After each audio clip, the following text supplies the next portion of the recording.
want to think about the Word of God, which gives us power to be overcomers in our battle against Satan, and which gives us strength to face every situation in the future.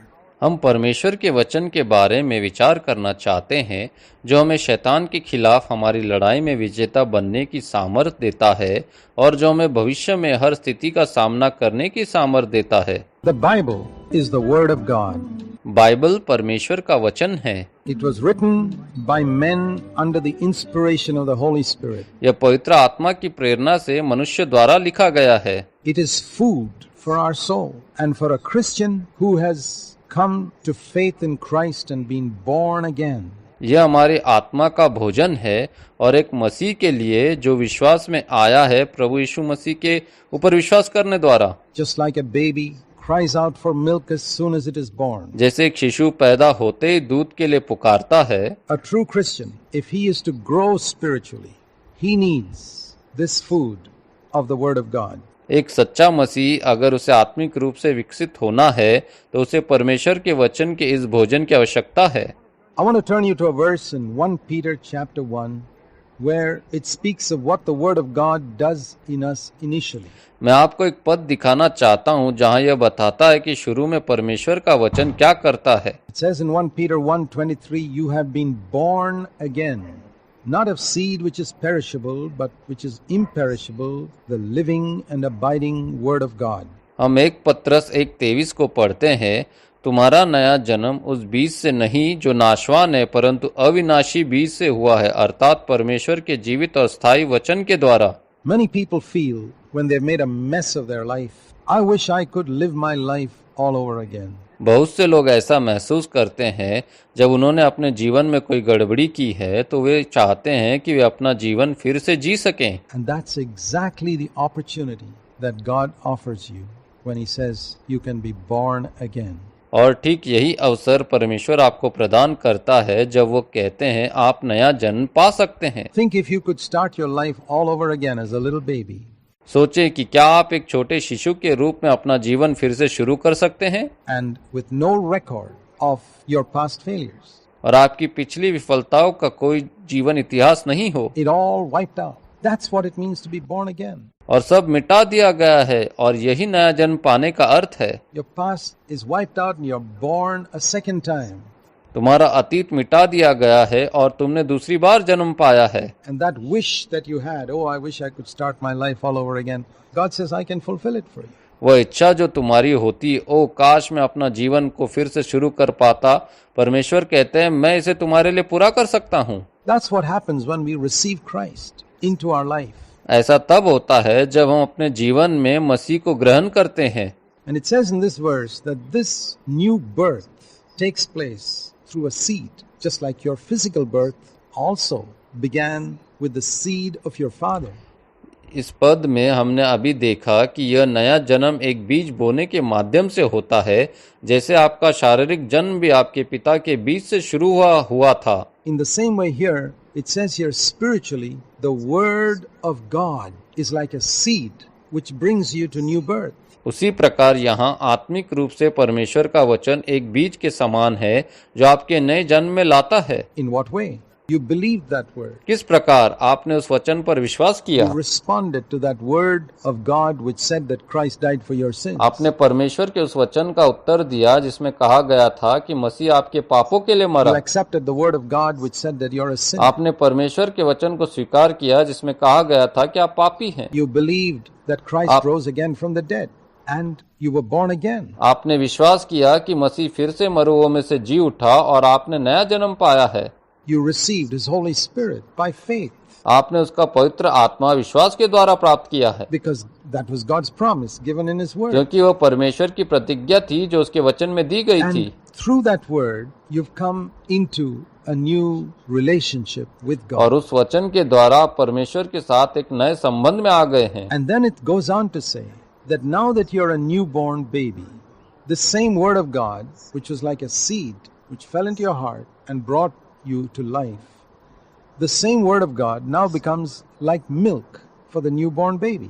फिर यह कहा जाता है अब जब आप एक नवजात शिशु है तो परमेश्वर की वही वचन जो एक बीज की तरह है, जो आपके हृदय में गिरा और आपको जीवन की ओर लाया, और अब यह नवजात शिशु के लिए दूध की तरह हो गया है। In 1 Peter 2 verse 2, it says, like newborn babes long for the pure milk of the word, that you may grow in respect to salvation.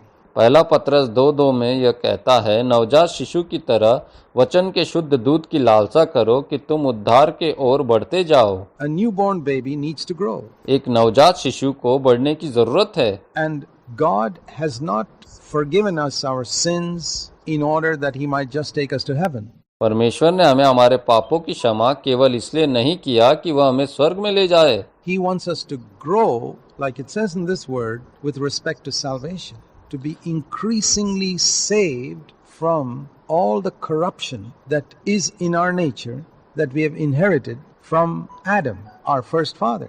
वह चाहता है कि हम विकसित हो, जैसा कि इस पद में कहा गया, उद्धार के संबंध में उन सभी भ्रष्टताओं से तेजी से बचाए जाने के लिए जो हमारे स्वभाव में है, जो हमें हमारे पहले पिता आदम से विरासत में मिली है। The selfishness and the pride and the arrogance and the bitterness and the jealousy and the impurity and wickedness, we got to be saved from all these things. स्वार्थ, अभिमान, अहंकार, कटुता, ईर्ष्या, दुष्टता और इसी तरह की इन सब बातों से हमें बचना है। They don't disappear the moment we are born again.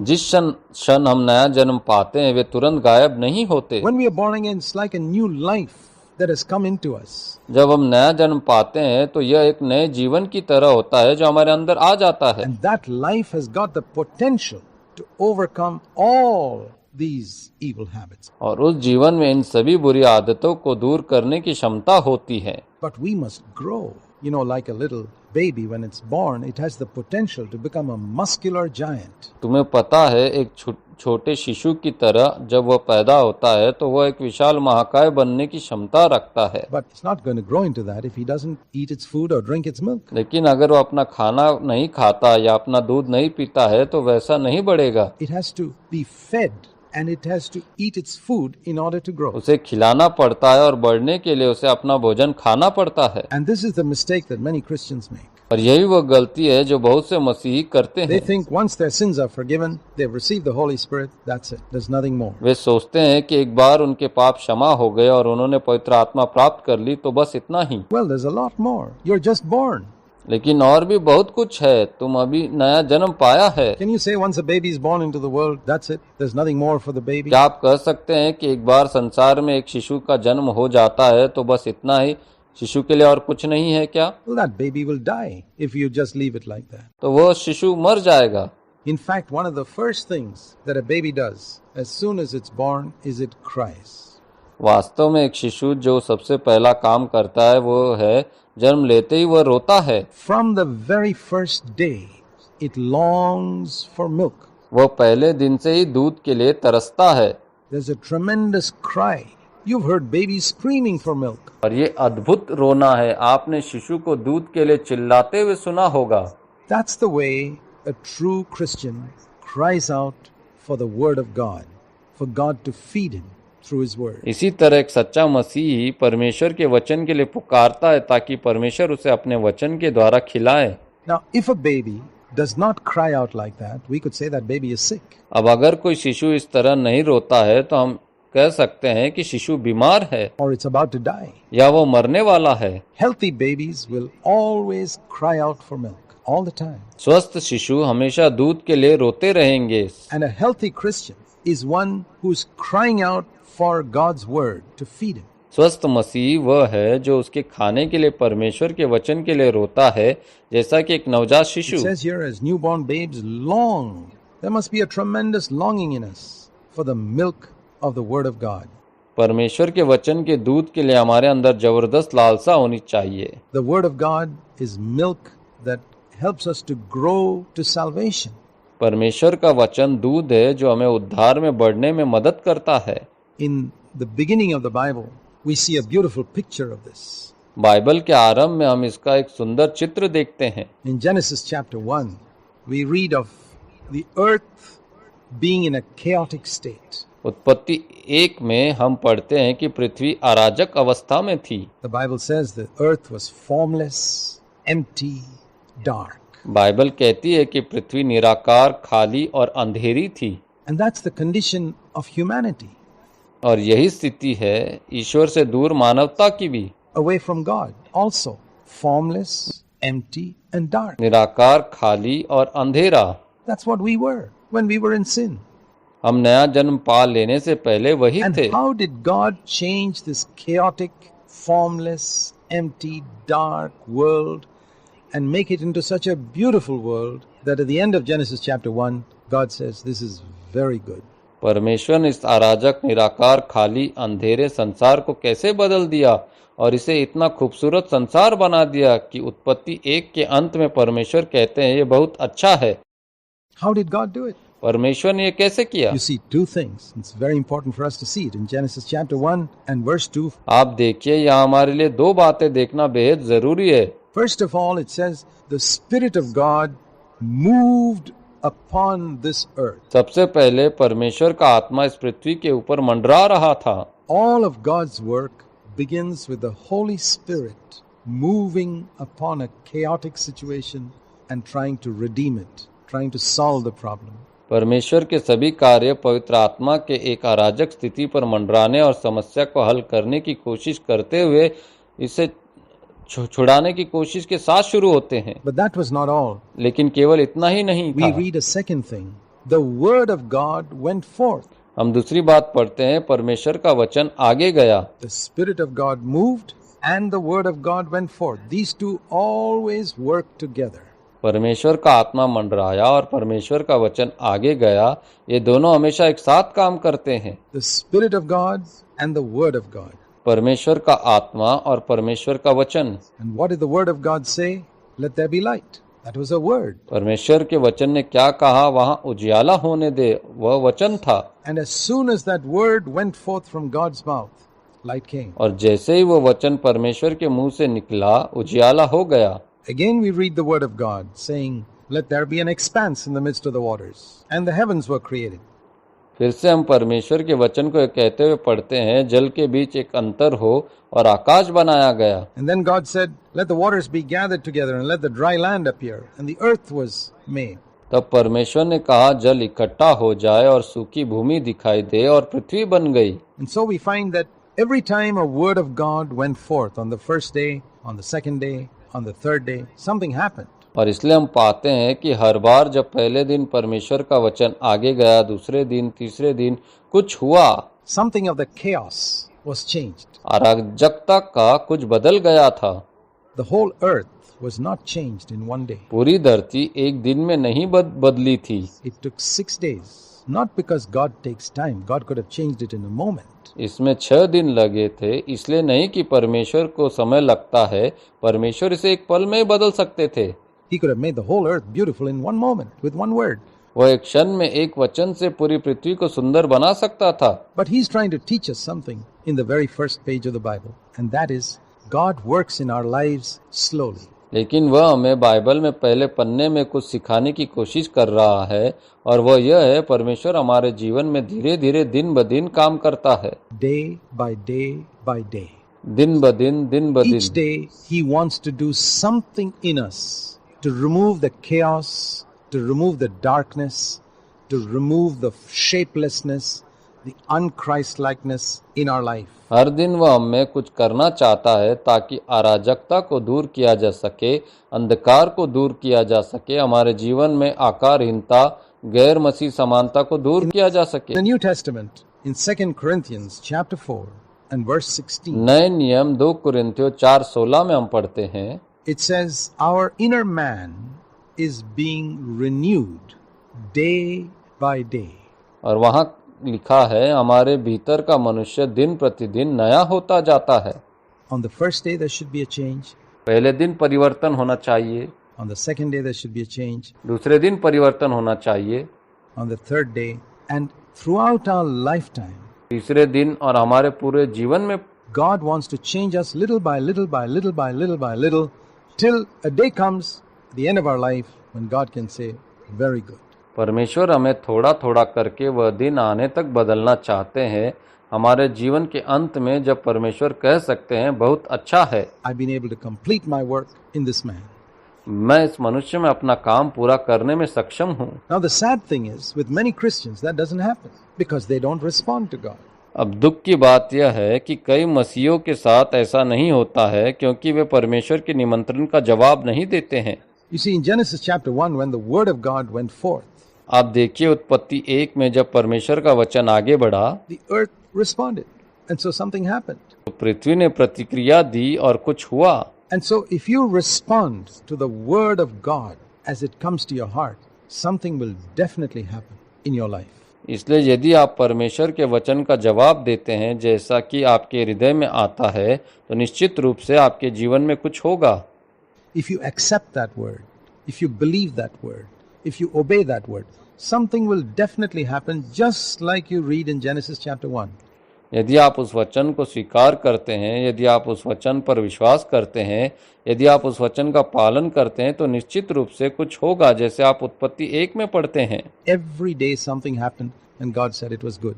हर दिन कुछ न कुछ होता रहता है और परमेश्वर ने कहा कि ये अच्छा है। And God's will for you is that every day you should receive some word of God into your heart that's going to produce some change in your life. आपके लिए परमेश्वर की इच्छा यह है कि हर दिन आप अपने हृदय में परमेश्वर का कोई न कोई वचन ग्रहण करें जो आपके जीवन में कुछ परिवर्तन उत्पन्न करने वाला हो।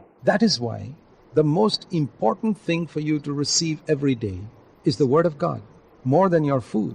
यही कारण है कि आपके लिए प्रतिदिन प्राप्त करने के लिए सबसे महत्वपूर्ण बात परमेश्वर का वचन है जो आपके भोजन से अधिक महत्वपूर्ण You है। remember in the first temptation that Jesus faced in the wilderness, he had fasted for 40 days. आपको याद है उस पहली परीक्षा में जिसका सामना यीशु ने जंगल में किया था, उसने 40 दिन तक उपवास किया था। And the devil came to Jesus and said to him, "Why don't you turn these stones into bread? You're hungry. You'll die if you don't eat." और शैतान यीशु के पास आया और कहा, तुम इन पत्थरों को रोटी क्यों नहीं बनाते? आप भूखे हो, यदि तुम नहीं खाओगे तो मर जाओगे। And it's true.